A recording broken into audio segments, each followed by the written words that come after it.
Bonjour et bienvenue dans ce nouvel épisode du Journal d'une agoraphobe. Que vous soyez un auditeur ou une auditrice fidèle, ou que ce soit votre première écoute, je suis ravie de vous accueillir ici.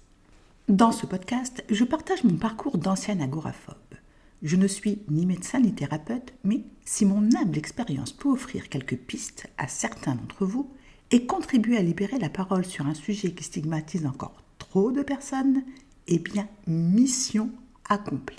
Dans l'épisode précédent, je vous parlais du fait que je travaillais sur deux axes différents mais complémentaires dans le but de guérir. La semaine dernière, nous avons abordé l'un de ces axes, celui où j'effectue des recherches sur les sources de mon angoisse. Je vous mets dans les notes de l'épisode un lien vers ce dernier. Ce travail d'introspection sur les recherches de ces sources est très intéressant, mais il ne suffit pas. Soyons honnêtes, comprendre c'est une chose, aller mieux c'en est une autre. Même en ayant identifié les sources de mes angoisses, je ne suis pas sortie de chez moi du jour au lendemain, le cœur léger et le sourire aux lèvres. L'anxiété reste présente, toujours tapie dans un coin, prête à surgir sans prévenir. C'est là qu'intervient le deuxième axe de mon travail, la méditation de pleine conscience. Ah, la méditation. Dit comme ça, on imagine tout de suite un moine assis en tailleur sur une montagne.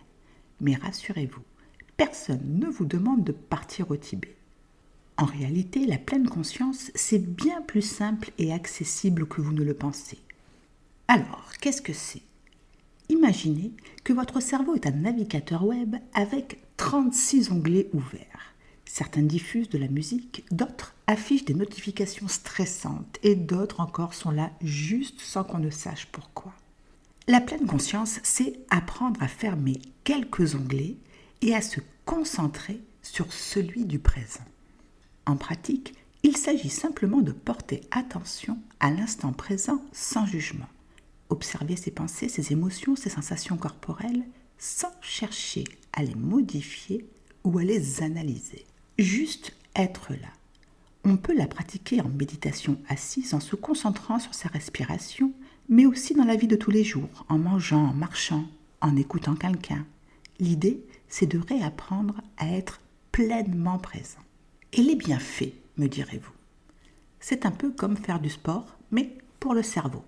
On apprend à ne plus subir ses pensées, à ne plus partir dans des ruminations sans fin. Un exemple concret. Un collègue vous lance une phrase qui vous déplaît et pendant 3 heures, vous montez un scénario catastrophique dans votre tête. Vous êtes convaincu qu'il ne vous aime pas, qu'il vous en veut. Puis à la pause déjeuner, il arrive avec une bouteille de champagne.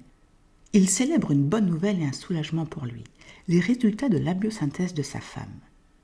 Si vous aviez pris 2 minutes pour observer vos pensées, vous auriez peut-être évité tout ce stress inutile.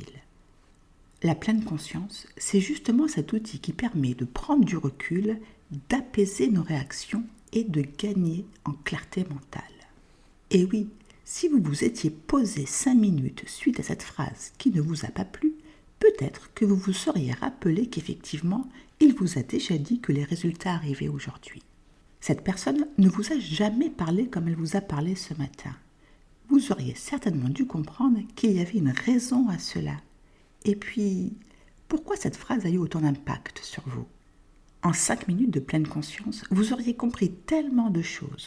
Vous vous seriez reconnecté avec vous-même et l'instant présent, ce qui vous aurait évité de ruminer toute la matinée. Vous imaginez tous les conflits et problèmes que la pleine conscience est en mesure d'éviter ? Moins de stress, plus de clarté mentale, une meilleure gestion des émotions et surtout une belle opportunité de faire une pause dans ce monde qui va à 200 à l'heure. Message du jour. Comme j'aime le répéter, se faire suivre par un bon professionnel, c'est crucial. Son expertise et sa connaissance de la théorie sont une forme d'assurance, de garde-fou.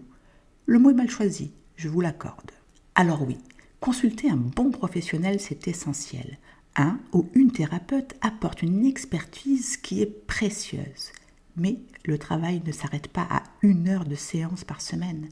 On a un rôle actif à jouer dans notre propre guérison. Notez par exemple ce qui se dit en consultation sur un carnet, sur un cahier, de manière à pouvoir y revenir. Renseignez-vous sur votre trouble, lecture, podcast, bref, impliquez-vous. Ça vous permettra de former une vraie équipe avec votre thérapeute et de trouver à deux des solutions, des explications. Votre guérison en sera plus rapide et pérenne. Travaillez sur vous tous les jours. La méditation de pleine conscience est un outil parfait pour cela. Posez-vous, profitez de l'instant présent et ce faisant, observez ce qui se passe en vous sans jugement. C'est quoi cette sensation ? Pourquoi arrive-t-elle maintenant ? Que veut-elle dire ? C'est le meilleur moyen de découvrir l'étendue de vos émotions, ce qu'elles veulent dire. Cette pratique vous déstressera, vous en ressortirez souvent posé et reposé, même si ce que vous ressentez ne vous plaît pas toujours. Et surtout, avec un peu de pratique, vous apprendrez quelque chose d'incroyable et d'extrêmement utile. Vous connaître. Bien souvent, un problème de santé mentale arrive car nous ne prenons pas le temps de nous écouter, de nous comprendre. À force de mettre les choses sous le tapis, nous devenons des personnes ayant perdu contact avec nous-mêmes. Nous ne nous connaissons plus. Il est nécessaire de remédier à cela et la méditation de pleine conscience est l'outil idéal. Je viens de vous expliquer la pratique et les bénéfices de la méditation de pleine conscience de manière assez succincte. Si vous désirez en savoir plus, je vous propose un livre qui m'a fait comprendre et adopter cette pratique. Méditer jour après jour de Christophe André. Un chef-d'œuvre d'un grand homme. Bon, ok, je ne suis pas objective, mais j'adore cet auteur. Et chacun de ses livres m'a énormément apporté et fait évoluer. Merci d'avoir écouté cet épisode. Si le contenu vous parle, n'hésitez pas à laisser un commentaire, une note ou à vous abonner. Votre soutien me motive à continuer ce partage avec vous. On se retrouve très vite pour un prochain épisode du Journal d'une agoraphobe.